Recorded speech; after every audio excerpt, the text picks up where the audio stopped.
and welcome to Sri Lanka Morning Show. Aibowan.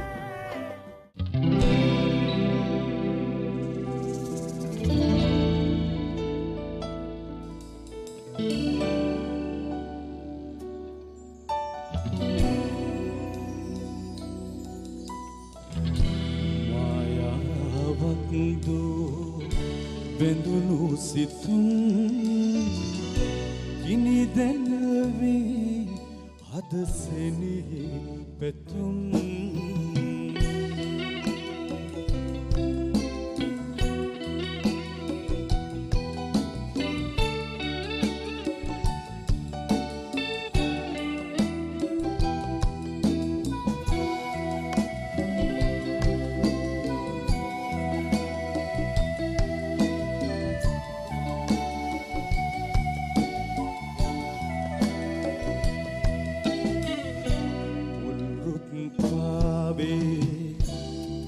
Kalisillam sulange paave sitata dani pitakam yanada eysi venawa hinsare obama amataka karada maya vandu bendunu situm kini denve hadaseni petum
සිහි වෙනවා හිංසරේ ඔබ මාමතක කරලා මායාවක් දූ බැඳුණු සිතුම් ගිනිදැල්වේ අද සෙනෙහි පැතුම්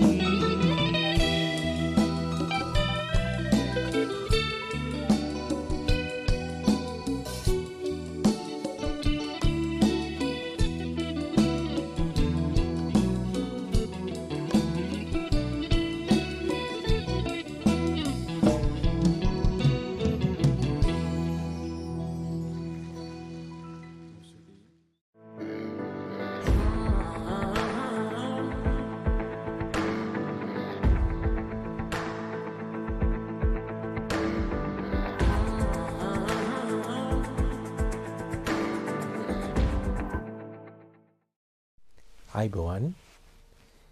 My name is Dr. Sam Dasanayake. I'm an Ayurvedic doctor practicing in Melbourne. Today we are going to provide you with information, valuable Ayurvedic information with regards to consumption of water. Now water, just like food, is a very essential and important commodity that we should adhere to.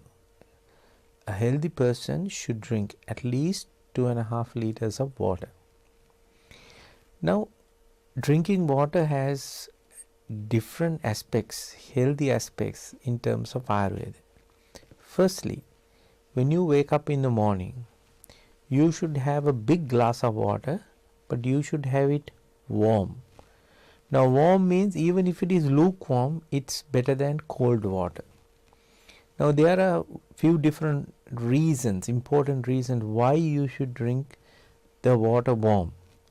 Firstly, in your esophagus and your intestines, there could be remnants of your food that you ate last night, and most of this food will contain some amount of fat. So, fat is coating the thin lining, the epithelial lining of the intestines and the esophagus. So, if you drink cold water, what I mean is tap water, there is a chance that slight thin film of fat can shrivel up and become a fat deposit, and that can go down the track and clog your intestines or the channels. So therefore, the most advisable and the useful way of drinking the first glass of water, especially in the morning, is warm water. Now for the warm water, you can add some turmeric, a pinch of turmeric, a drop of lime juice, some honey, depending on your likings. If you are really busy, just have a big glass of water. But what is most important is that you will stick to 2.5 liters of water every day. So make yourself liter bottles, so you know you've had the first liter of water by midday, and then you have the rest of the day to consume another liter and maybe half a liter before you go to sleep. Now drinking water is also important for you to perspire. Now when you are living in a cold temperate weather like Australia and Melbourne, it is very important for you to sweat, because the sweat glands will open, reduce the heat in the body, and also keep the channels open so you can sweat and repel the toxins. Very important. And second thing is that if you don't drink enough water, there is a chance that there will be some calci, some kidney stones can percolate in your kidneys. So this is very important, because kidney stones are very painful and very difficult and can be very challenging. If you have kidney stones, if it is less than 3 mm, do yourself a favor, and it is a very quick recovery in terms of Ayurveda. We can completely dissolve the kidney stone and get you passed through your urinary tract without much of a hassle. So please remember that. Please remember to drink enough water. The third most important thing is that if you don't drink enough water, there is uric acid in your body. This uric acid because of the gravity, it will most likely will settle down in your heel area and then become calcified. Now this calcification is also known in allopathic medicine as a plantar fasciata, or it can become an arthritis issue or gout. Now if this situation escalates, this can also be called as tendinoitis. So the Achilles heels. So all these things happen because there is some form of calcification, and you can visibly see it from a X-ray film that there is some calcification has taken place in your heel area. But if you drink plenty of warm water, this we would be able to safely be out of these type of issues. Now most times I will find patients who have then gone to see the GP, and GP had advised them to put an insole, change the shoes, and that they will still not find a complete recovery from this issue. Changing the shoe or the insole is not the solution.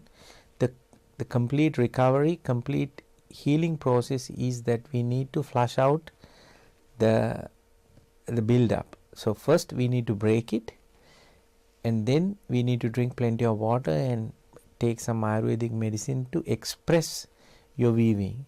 So therefore we will flush it out from your system, and then you can still wear the pair of shoes or sandals that you're wearing without much of a difficulty. So it is of very important that you drink plenty of warm water, and that you will stick to 2.5 liters of water every day. I hope this valuable information will be useful to you. Until we meet again, Ayubowan.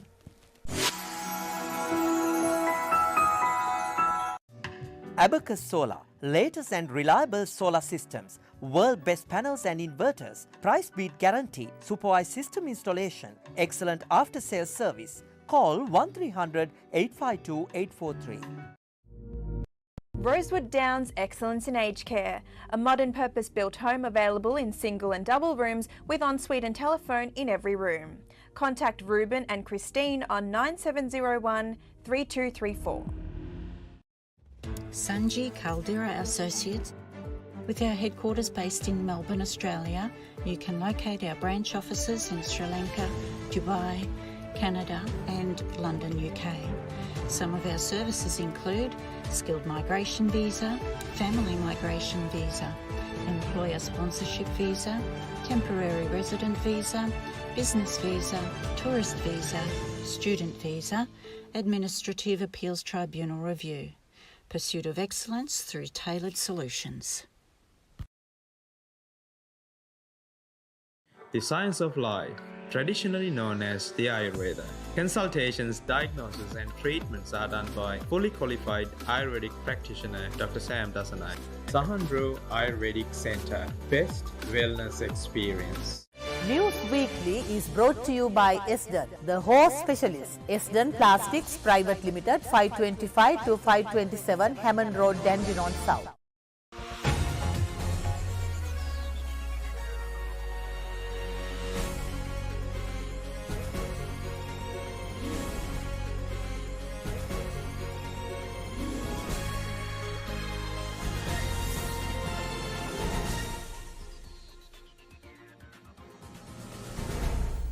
ආයුබෝවන් සතියේ ප්‍රධාන ප්‍රවෘත්ති ප්‍රකාශ සමගින් මම තුෂාර ප්‍රනාන්දු. මුලින්ම අවධානය ප්‍රධාන ප්‍රවෘත්ති සිරස්තල වෙතට.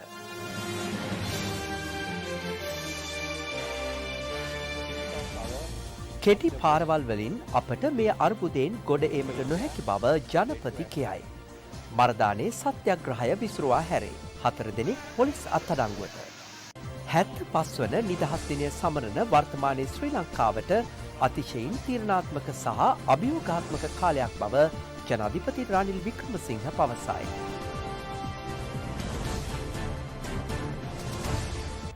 හැත්ත පස්වන ජාතික නිදහස් දින සැමරුම කොළඹ ගාලුමුවදුර පිටියේදී පැවැත්වුණා.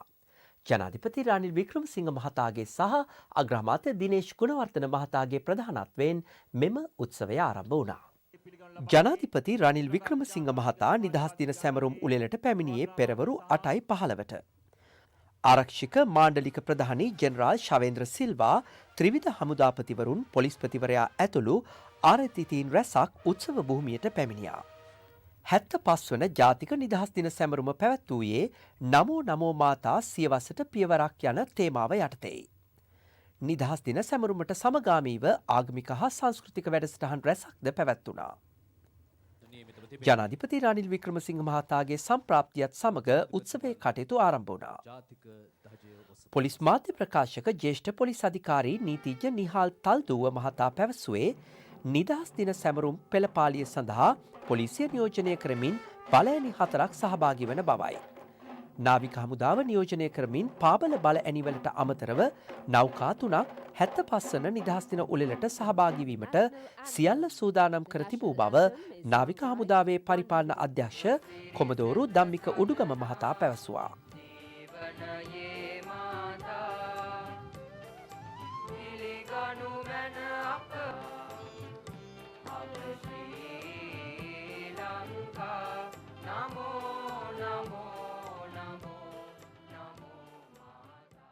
පස්වන අභිමානවත් නිදහස් සැමරුම් පෙළපාලියට නියතයි ජය ආදර්ශය පාට කරගත් පොලිස් විශේෂ කාර්ය බලකාය ගරු ජනාධිපතිතුමා වෙත සිය උත්තමාචාරය දක්වමින් අභිමානයෙන් යුතුව එක්වන අවස්ථාව.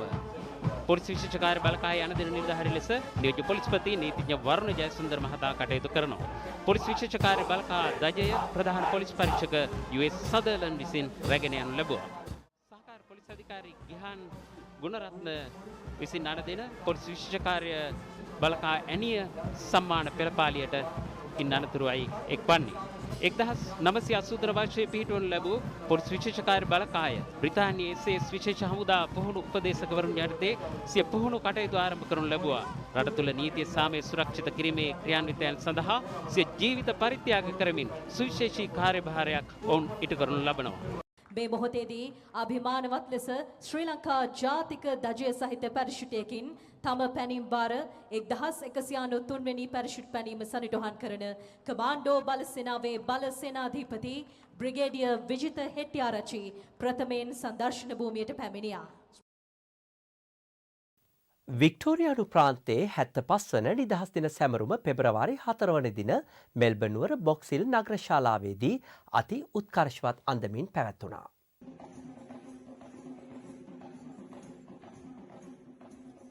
පාර්ලිමේන්තු මන්ත්‍රී ලී ටැමලිස් මහතාගේ ප්‍රධානත්වයෙන් පැවති මෙම උළෙල සංවිධානය කර තිබුණේ මෙල්බර්න් ශ්‍රී ලංකා කොන්සියුලර් ජෙනරල් කාර්යාලය මගින්.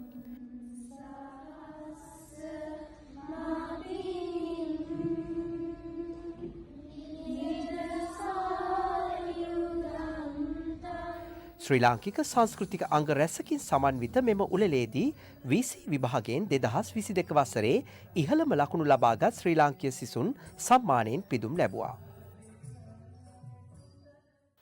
කොළඹ මරදාන එල්ෆින්ස්ටන් රඟහල ඉදිරිපිට පැවැත් වූ සත්‍යග්‍රහය විසුරුවා හැරීමට පොලිසිය පියවර ගනු ලැබුවා.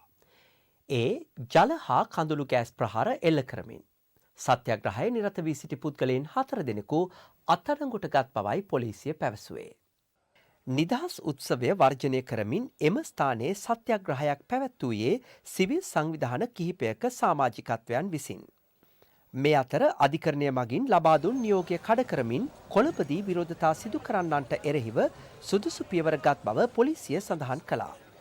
පොලිස් මාධ්‍ය ප්‍රකාශක ජ්‍යෙෂ්ඨ පොලිස් අධිකාරී නිහාල් තල්දුව මහතා පැවසුවේ කිසියම් කණ්ඩායමක් ප්‍රචණ්ඩකාරී ලෙස හැසිරෙන්නේ නම් පොලිසියට ලැබී ඇති බලතල අනුව අවස්ථානුකූලව ක්‍රියාත්මක වීමට ඔවුන්ට සිදු වූ බවයි. අඩුතරමේ ජනතාවට තමන්ගේ නිදහසක් තමන්ට මේ සිද්ධ වෙන දේවල් ගැන තමන්ට හිතෙන කියන්න තියෙන දේ නිදහසේ කියන්නවත් ඉඩක් නැති රටක අපි ඊනියා නිදහස් දිනයක් සමරනවා. මේ වෙනකොට අපි දන්නවා මුළු රටක් අපේ රට මුළු ලෝකයක් ඉස්සරහම හිඟන රටක් බවට පත් වෙලා තිනවා. මන්ද පෝෂණය අතින් ඒ වගේම රුපියල් අවබාධ වීම අතින් මේ වගේ ගොඩක් දේවල් වලින් අපි ඉස්සරහට ගිහිලා තිනවා. හැබැයි අපේ රටේ ජනතාවගේ ජීවන තත්ත්වය ගත්තට පස්සේ අපි ඉන්නේ ගොඩක් රටවල් වලට පිටිපස්සේ. මේ මාසේ 9 වෙනිදාත් විශේෂම දේශබන්දුලා ඒ වගේම මහින්දලා මැරයෝ ඇවිල්ලා තමයි ගෝල් ෆේස් එකට පාර දුන්නේ. ඒ වගේම සමාන සිදුවීමක් තමයි ඊයේ දවසෙත් උනේ. ඊයේ දවසේ මරදානේ සාමකාමීව සත්‍යාග්‍රහයක් කරන්න අයිතියක් තියෙනවා. ඒ අයිතිය පාවිච්චි කළා තමයි ඒ අරගලකරුවන් සහ ඒ ප්‍රගතිශීලීන් සියලු දෙනා මේ උද්ඝෝෂණය කරේ. ඒ උද්ඝෝෂණයේ අවසානයේ ප්‍රතිඵලය බවට පත් උනේ රාත්‍රී 11 වගේ වෙද්දී ආණ්ඩුවේ මැර කණ්ඩායම ඇවිල්ලා ඒ සත්‍යාග්‍රහයේ හිටපු ආදරණීය අපේ ඉන්න සහෝදර සහෝදරයන්ට ප්‍රහාර දුන්නා. ඒ පහර දීම පාවිච්චි කළා දේශබන්දුව බලාගෙන ඉන්නවනම් අවසානයේ පොලිස්පති වෙන්න කියලා අපි හිතනවා ඒක තවත් ඔයාගේ හීනයක් විතරයි. එක්වරක් පමණක් පිරිනමන ශ්‍රී ලංකාභිමාන්‍ය සම්මානය දේශබන්දු කරු ජයසූරිය මහතාට පිරිනැමීම සිදු කරනු ලැබුවා. ජනාධිපති රනිල් වික්‍රමසිංහ මහතා විසින් ජනාධිපති මන්දිරයේදී මෙම සම්මානය කරු ජයසූරිය මහතාට පිරිනැමූ බව ජනාධිපති මාධ්‍ය අංශය නිවේදනය කළා. ජාතික නිදහස් දිනය නිමිත්තෙන් 2023 වර්ෂය සඳහා මෙම ශ්‍රී ලංකාභිමාන්‍ය සම්මානය කරු ජයසූරිය මහතාට පිරිනැමීමට කැබිනට් අනුමැතිය හිමි වුණා. එතුමා විසින් සිදු කරන ලද සේවය ඇගීම පිණිස මෙම සම්මානය පිරිනැමීමට ජනාධිපති රනිල් වික්‍රමසිංහ මහතා විසින් යෝජනා කර තිබුණා. සන්තෝෂුන පදවිය තමයි කොළඹ නගරාධිපති පදවිය. එතෙන්දී අපිට පුළුවන් වුණා කොළඹ නගරයට අලුත් සංස්කෘතියක් ඇති කරන්න, කමිටු ක්‍රමයක් ඇති කරන්න. ඒ කමිටු ක්‍රමයට ආණ්ඩු පක්ෂයේත් විපක්ෂයේත් සියලු දෙනාම එක්කහුව වෙලා සාර්ථකවත් කළා බැලුවා. ඒ සාර්ථකත්වය කොයිතරම් පිළිගත්තද කියනවා අන්තර්ජාතිකව. ජර්මනියේ ෆෙඩරික් නොයිමාන් ආයතනයේ මේ මොඩලය ආසියාවේ සියලුම රටවල් වලටත් ඒ වගේම දකුණු ඇමරිකාවේ රටවලටත් මේක අරන් ගියා. සාමූහික වැඩපිළිවෙලක් ඔස්සේ පොදු ගැටලු සඳහා විසඳුම් සෙවීමට එක්වන්නේයි දුෂ්කරතාවලට මුහුණ දී සිටින සියලු රටවලින් ඉල්ලා සිටින බව ජනාධිපති රනිල් වික්‍රමසිංහ මහතා පවසනවා. ජනාධිපතිවරයා මේ බව සඳහන් කළේ අප්‍රිකානු රටවල රාජ්‍ය තාන්ත්‍රිකයින් පිරිසක් සමග ජනාධිපති කාර්යාලයේදී පැවති හමුවකදී. බොත්ස්වානා, ඇල්ජීරියා, ඊජිප්තුව, ඉතියෝපියාව, කෝත්ති අයිවරි, කෙන්යාව, ගැම්බියාව, ලිබියාව, ලෙසෝතෝ රාජ්‍ය, ගානා, මාලි, මොසැම්බික්, මලාවි, මොරොක්කෝ, නයිජීරියා, රුවන්ඩා, සෙනගල් ජනරාජ්‍ය, දකුණු අප්‍රිකාව, සීෂෙල්ස්, සූඩානය, සැම්බියාව, ටැන්සානියාව, ටියුනීසියාව යන රටවල් නියෝජනය කරමින් රාජ්‍ය තාන්ත්‍රිකයෝ මෙම අවස්ථාවට එක්ව සිටියා. මෙහිදී අදහස් දැක්වූ ජනාධිපති රනිල් වික්‍රමසිංහ මහතා සඳහන් කළේ මේ වන විට චීනය සහ නැගෙනහිර ආසියාවේ බලය වර්ධනය වෙමින් පවතින අතර මෙම සියවසේ අවසානය වන විට ඉන්දියාව සහ අප්‍රිකාවද ඔවුන් අනුගමනය කරනු ඇති බවත් ශ්‍රී ලංකාවේ ඉදිරි ගමන වෙනුවෙන් මෙම රටවල් සමග සබඳතා ශක්තිමත්ව පවත්වාගෙන යා යුතු බවත්. ශ්‍රී ලංකාව වැඩි වශයෙන් ණය ලබාගෙන ශක් සිදු කරමින් ජනාධිපතිවරයා මේ බව අවධාරණය කර සිටියා. අද අපි ඉතිහාසයේ මෙතෙක් නොවූ විරු දැවැන්ත ආර්ථික අර්බුදයකට මුහුණ දෙමින් ඉන්නේ. මෑත ඉතිහාසයේ මෙවැනි බරපතල තත්වයකට අප මුහුණ දීලා නැහැ. අපට එවැනි තත්වයක් උදා වුණේ ඇයි? මේ තත්වයට වග කියන්න ඕනෑ කවුද? අපි ඇත්ත කතා කරමු. මේ තත්වයට අපි සියලු දෙනාම අඩු වැඩි වශයෙන් වග කිව යුතුයි. අද වන විට එක් වේලක්වත් ආහාර නැති ලක්ෂ සංඛ්‍යාත ජනතාවක් ශ්‍රී ලංකාව තුළ අනාථ වී සිටින බව විපක්ෂ නායක සජිත් ප්‍රේමදාස මහතා පවසනවා. පළාත් පාලන මැතිවරණ වෙනුවෙන් පැවති ජන රැලියක් අමතමින් හෙතෙම මෙම අදහස් පළ කළා.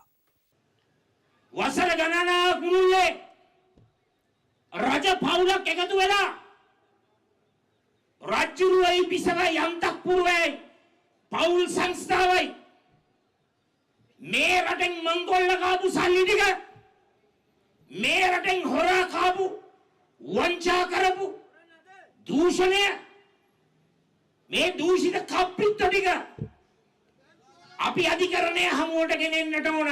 අනිවාර්යෙන්ම සමගි ජන බලවේග රජයක් තුල හොරු අල්ලන එක අපි අනිවාර්යයෙන්ම ඉෂ්ට කරනවා. හොරකම නතර කර හොරුන්ට දඩුවම් දෙන ආණ්ඩුවක් පිහිටවීම සඳහා පළාත් පාලන මැතිවරණයේදී තම පක්ෂයට ඡන්දය දෙන්නැයි ජාතික ජනබලවේගයේ නායක අනුර කුමාර දිසානායක මහතා පවසනවා. පළාත් පාලන මැතිවරණය වෙනුවෙන් පැවති ජන රැලියක් අමතමින් හෙතෙම මෙම අදහස් පළ කළා. 13 වෙනි ආණ්ඩු ක්‍රම ව්‍යවස්ථා සංශෝධනය පූර්ණ ලෙස බලාත්මක කිරීම තම රාජාසන කතාවට ඇතුළත් කර එය පාර්ලිමේන්තුවේ වැඩි ඡන්දයෙන් සම්මත කරගෙන තම බෙදුම්වාදී ගමනට සුජාත භාවය සාදා ගැනීමට උත්සාහ ගත්තේ යැයි 12 එරෙහි ජාතික එකමුතුව පවසනවා. 69 ලක්ෂයක ජන වරමට තමයි පිටුපාල කටයුතු කරන්නට උත්සාහ ගන්න. ඒ නිසා මහින්ද රාජපක්ෂ හිටපු ජනාධිපතිවරයා දිනේෂ් ගුණවර්ධන වර්තමාන අගමැතිවරයා ඇතුළු පොහොට්ටුවේ නඩය මේකට වහාම වග උත්තර බඳින්නට ඕනේ. තමන්ට ජනතාව බලය දුන්නේ තමන්ට 69 ලක්ෂයක් අතිරේ ගැහුවේ 13 ක්‍රියාත්මක නොකරන බවට ජනතාව ඉදිරියේ පොරොන්දුවක් ප්‍රතිඥාවක් ඔවුන්ගේ ප්‍රතිපත්ති ප්‍රකාශනය තුලට ඇතුළත් කරපු නිසා වගන්තියක් හැටියට මේ සමගින් අදට නියමිත සතියේ ප්‍රධාන ප්‍රවෘත්ති ප්‍රකාශන නිමවට පත්වෙනවා. මෙම ප්‍රවෘත්ති ප්‍රකාශන නැවත නැරඹීමට ශ්‍රී Lanka Morning Show YouTube channel වෙතට යොමු වන්න. ඔබ සැමට සුවදායි සතියක්. අයිබෝවන්.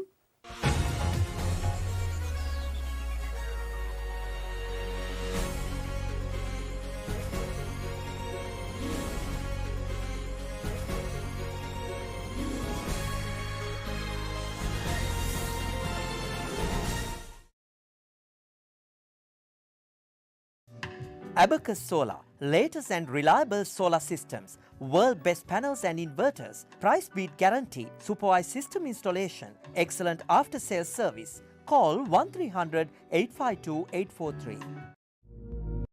Rosewood Downs Excellence in Aged Care, a modern purpose-built home available in single and double rooms with ensuite and telephone in every room. Contact Ruben and Christine on 9701 3234. Sanji Caldera Associates.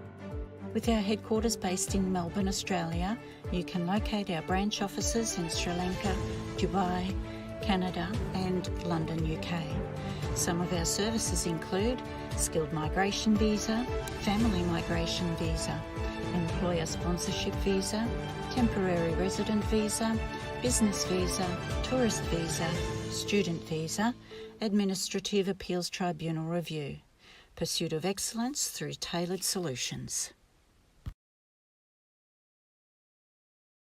The science of life, traditionally known as the Ayurveda. Consultations, diagnosis and treatments are done by fully qualified Ayurvedic practitioner Dr. Sam Dasanai. Sahandro Ayurvedic Center, best wellness experience.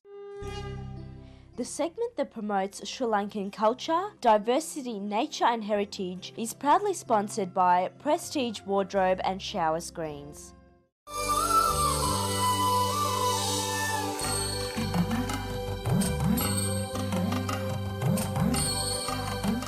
So we bring you a special segment to promote Sri Lanka. A special thank you to Sandra and Estrid Jackson for providing us with this segment.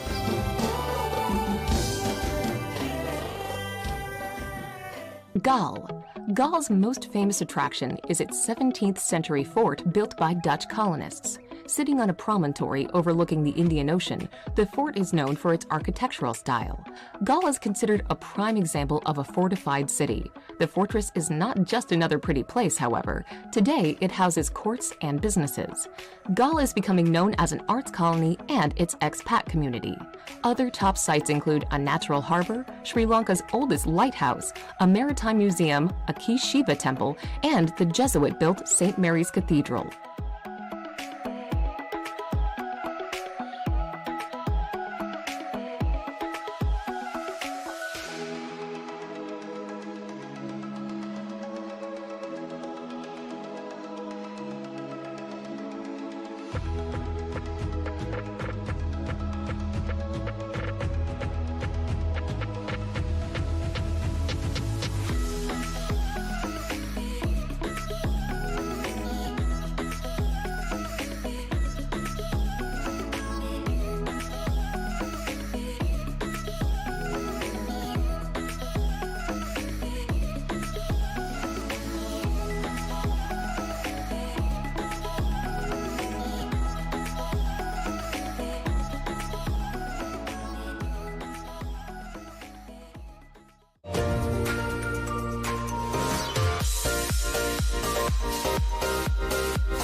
Good morning and welcome to Sri Lanka Morning Show. we have invited Sanjay Caldera, the principal migration agent of Sanjay Caldera and Associates, to speak with us today. Good morning, Sanjay. Good morning, Sonari. I hear a lot about the migration shortages, or rather the skilled worker shortages in Melbourne. What can you tell us about this? Yes, Sonari, it is a very serious situation. The employers of various aspects of employers are finding it very, very difficult to find suitable skilled employees in Australia. There are times that employers are really struggling to carry on their businesses, and this has come about due to the pandemic. And due to the pandemic, Australia had some very strict rules, as you know, and it deprived many people to come over to Australia, and so therefore there has been a very serious skill shortages which has come about. So what is the government doing to assist employers in these difficult situations? The government has various visa categories where the employers can sponsor overseas employees as well as students who are non-permanent residents. They can sponsor them to come and work in their organizations. Now, there are various categories. I'll talk to you briefly. Depending on the type of occupation and depending on the number of years of work experience, there are various categories, such as we have what we call trainee visas, where recently qualified or recently people who have had recent work experience can come as trainees and work in Australia. Then we have the temporary skill shortage visa, which is known as 482, the very famous 457 visa holders. The rules have not changed, but these categories are now available for people who has worked for 2 years or more. Then when they come here, or even when they are overseas, the employers can sponsor permanent residents, sponsor them for permanent residency, depending on the occupations. I see. And also for regional employers, there are additional visa categories where they could employ and sponsor overseas employees rather. That's very interesting, Sanjay. Especially when you say that employers can sponsor people overseas for permanent residency. Is that a direct visa sponsorship, or do they have to arrive on a separate visa and then subsequently be sponsored for permanent residency? No, they do. There are different sponsorship categories. One can lead to another. As I said, we have the trainee visa, we have the temporary skill shortage visa, which is called the 482 visa. Then we have the employer nominated visa.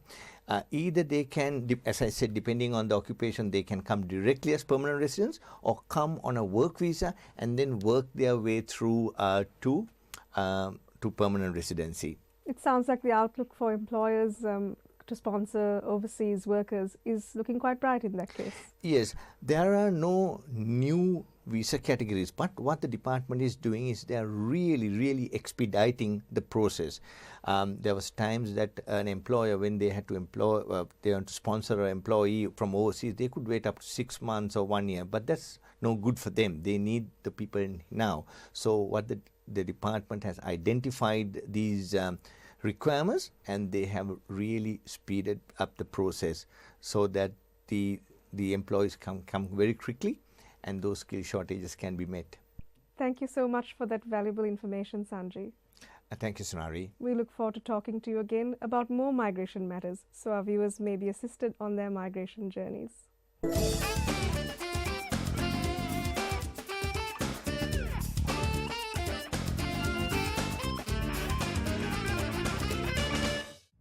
Hi, today we're going to have some soup.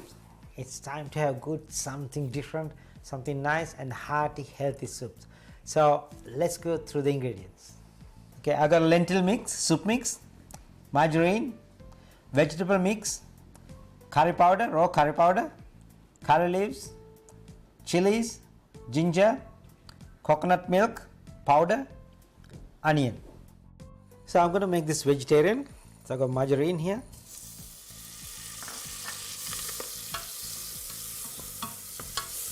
Onion,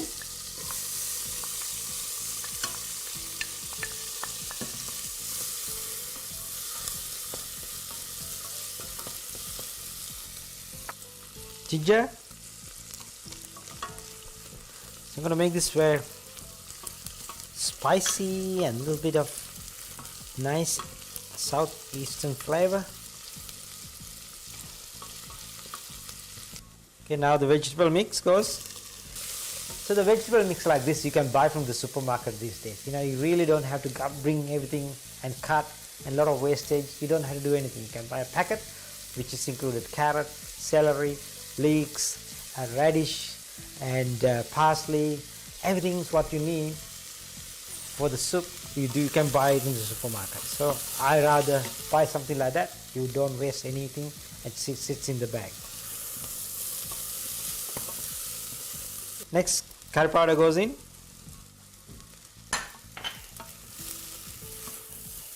Now the lentil goes in. In this lentil, not only lentil, you have a little bit of barley, a little bit of chickpeas. So I got all these different seeds sits in there.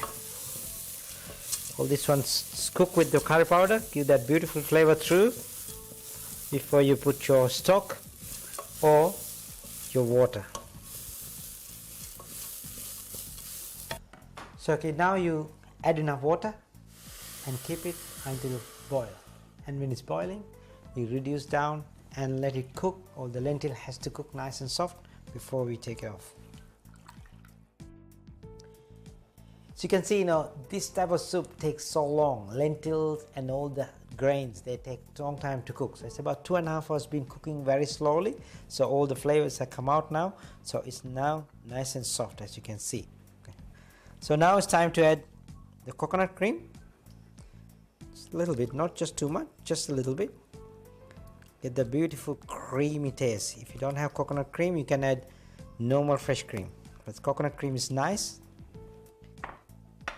And then at last I'm going to add this chili. Few slices of chilies goes in. And some curry leaves. Chilies and curry leaves I'm going to add last. You know why? They will give you nice and soft, beautiful freshness to this soup. Because all the other lentils and everything's been cooked through. So this curry leaves and chili give you this beautiful, nice, fresh flavor to this. Now you're going to add a bit of salt to make it taste the way you like. Well, it's time to serve.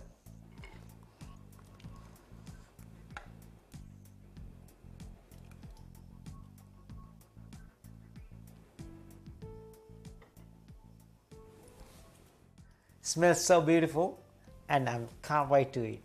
It's a nice simple dish, but it takes a long time to cook. So that's all for the day. We see you again with a new recipe next week. Bye for now.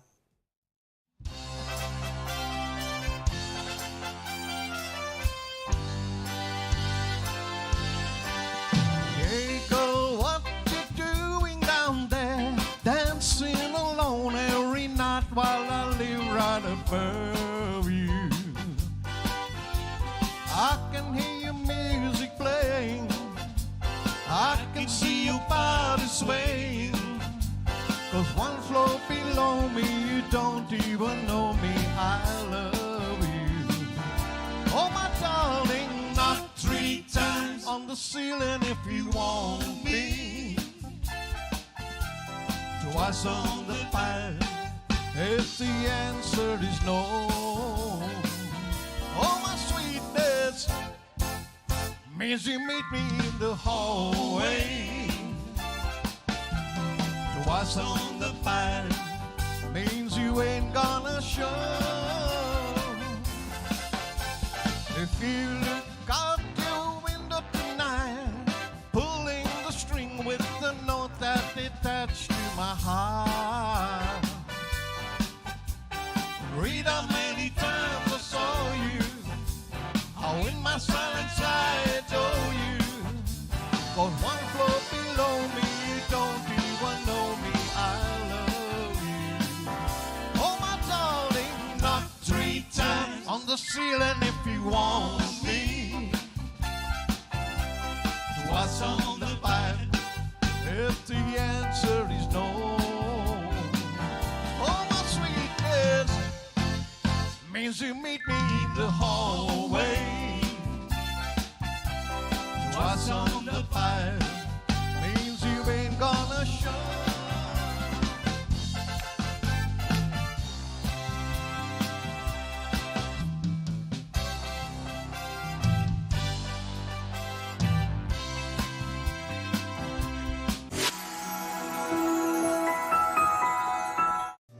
Abacus Solar, latest and reliable solar systems, world best panels and inverters, price beat guarantee, supervised system installation, excellent after sales service. Call 1300 852 843. Rosewood Downs Excellence in Aged Care, a modern purpose-built home available in single and double rooms with ensuite and telephone in every room. Contact Ruben and Christine on 9701 3234.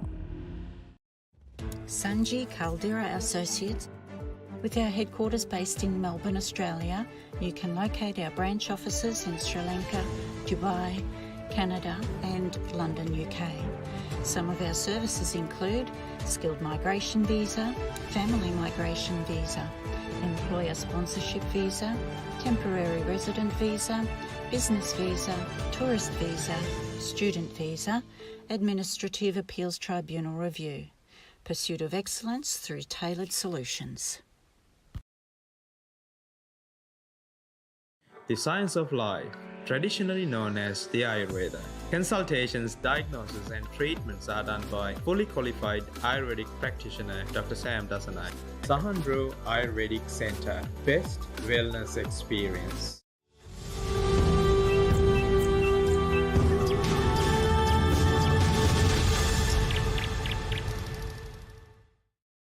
Welcome to another episode of The Fascinating World of Birds, where today I'm joined with Chanith Wijeratna. While pursuing his passion for birdwatching, Chanith is a medical student and the editor of the Migraine Foundation of Australia. Welcome, Chanith. Well, thank you for your kind introduction. Of course. So, Chanith, today would you like to explain to us and our keen viewers about the best spots in Melbourne for birdwatching? So we're really lucky in Melbourne, and indeed in Victoria as a whole, because this state has a wonderful blend of different habitats. So you can see a lot of stuff not too far from home. The good thing about Melbourne is there's always a good birding spot somewhere nearby. For instance, a reserve near my parents' place has brown quail and little eagle very consistently, which are two birds that can be tricky to track down. And for a more specific site, Wilson's Reserve in Ivanhoe, which is in a pretty suburban area. Ivanhoe is not far from the CBD. It's currently hosting an azure kingfisher, this glorious little jewel of a bird. Wow, that's amazing. So out of all the spots that you have been for birdwatching in Melbourne, which one would you say is your personal favourite and why? Well, I'll have to stick with the safe answer there and go with the Western Treatment Plant in Werribee. This is a very famous spot. It's not the most glamorous place because it's a sewage farm. But what's happened here is a massive wetland is built up around the sewage farm, and because of how nutrient-rich the waters are, and a river mouth flows into the area as well, many birds, especially migratory birds, flock to the area to feed. Getting in there is pretty easy. You just need to apply for a permit from Melbourne Water, and that gives you access to the gates. Once you're in, there's a network of roads you can drive down, some bird hides, and a lot of good places to pull over, stop, and just bird. Well, that was very fascinating, Chanith. So for our keen bird enthusiasts at home, what tips would you give them when selecting an area for birding? Well, alongside the usual remark I just made where pretty much everywhere has some birds, a very useful resource is called eBird. It's a website which has hotspots. Each hotspot is a marked birding site where other birders have uplisted their checklists. The thing about eBird though is a lot of places get too little eBird attention because one, a birder has to visit the spot for there to be a checklist, and then that birder also has to be using eBird themselves. Most birders do, but there's a few who just can't be bothered putting their checklists up. So if you do end up using eBird, I would thoroughly recommend trying to start making your own checklists as well. It really helps people out, not only the birders who go to those sites, but also researchers who can do useful things with that data. Thank you so much for joining with us, Chanith, and sharing your very insightful knowledge and advice with us and our viewers today. Thank you for having me. Of course. That brings us to the end of our segment. Join us again next week where we'll be discussing more about birdwatching. Thank you.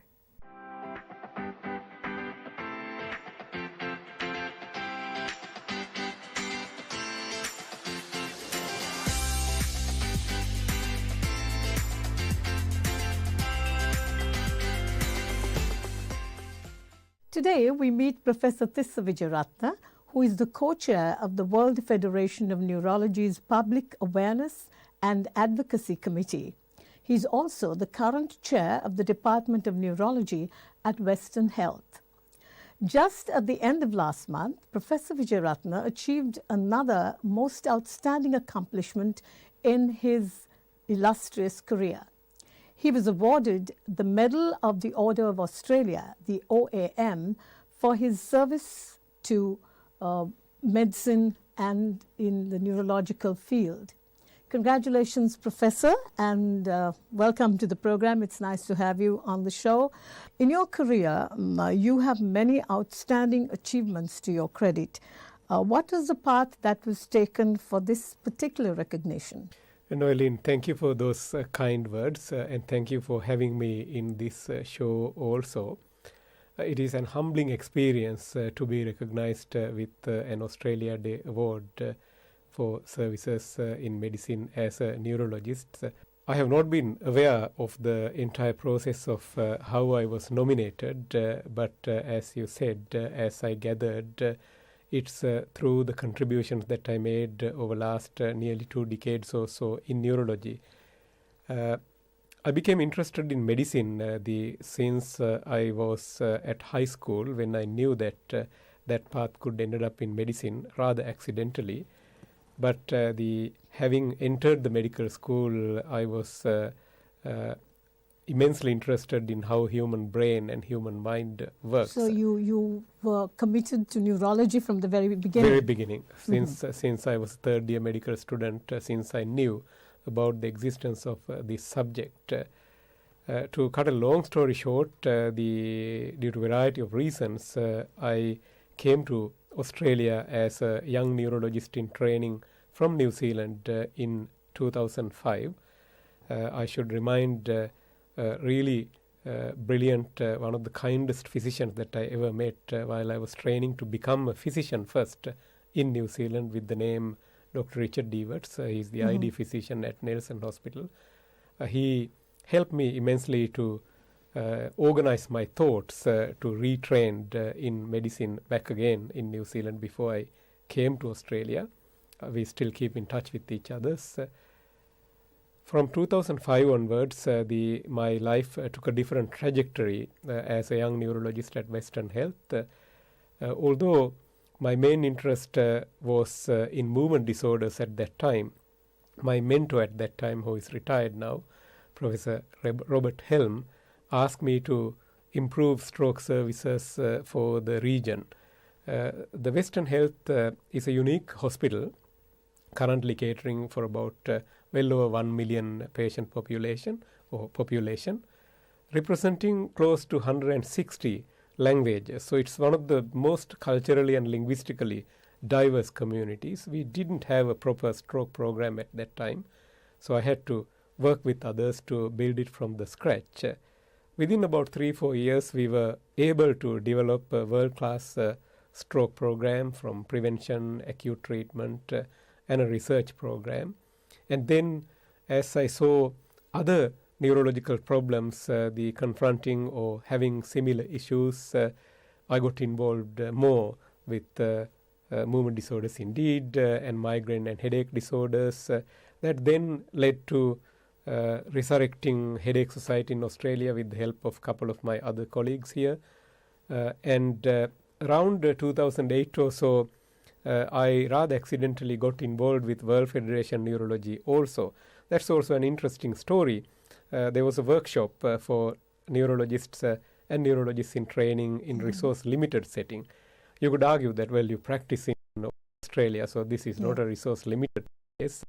But for me, with the community that I was serving at that time, and because I was traveling back and forth to Sri Lanka regularly, since I became a neurologist, sometimes up to 5 times per year, sometimes 2-3 times per year with teaching courses, educational. So all of this led to your recognition of that?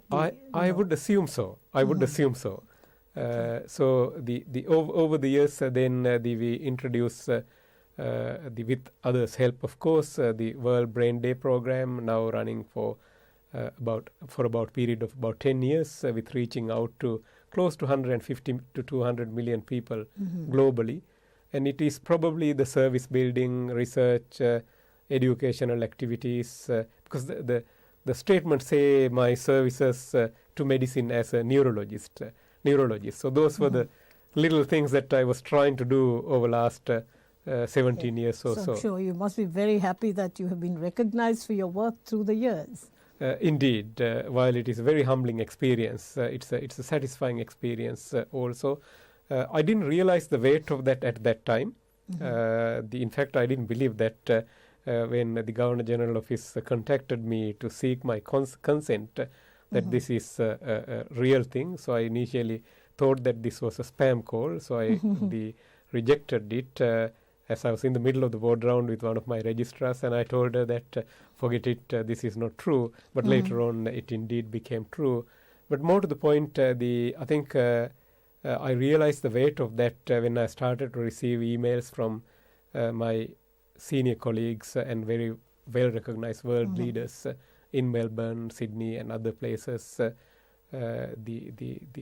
Knowing that it would help me to do more to the local region, nationally as well as internationally.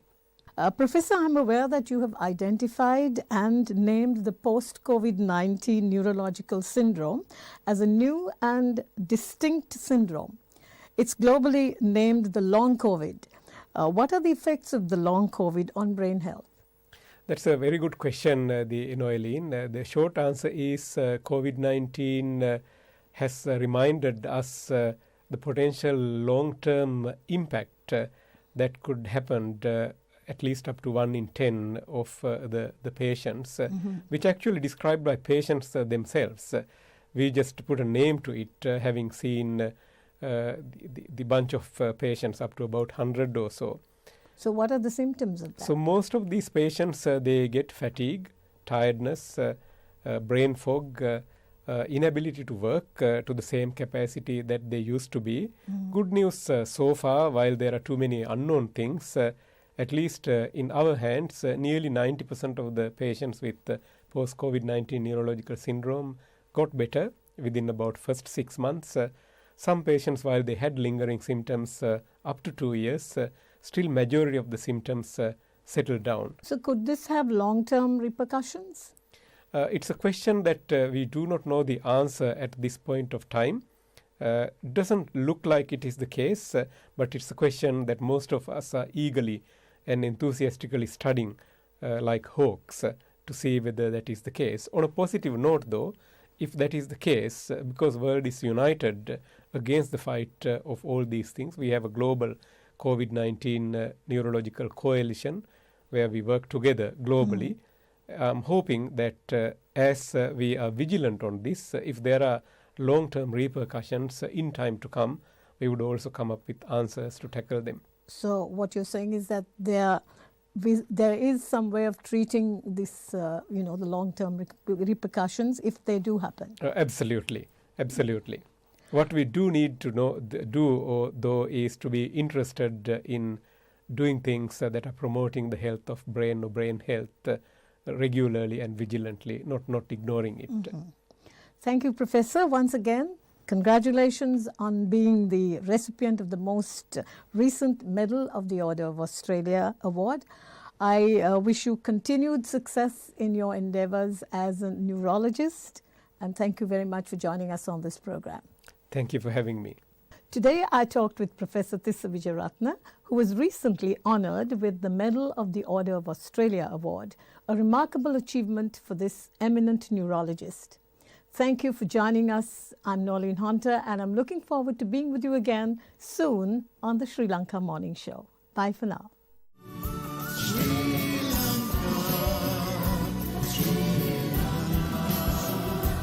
There's no better place on earth than you.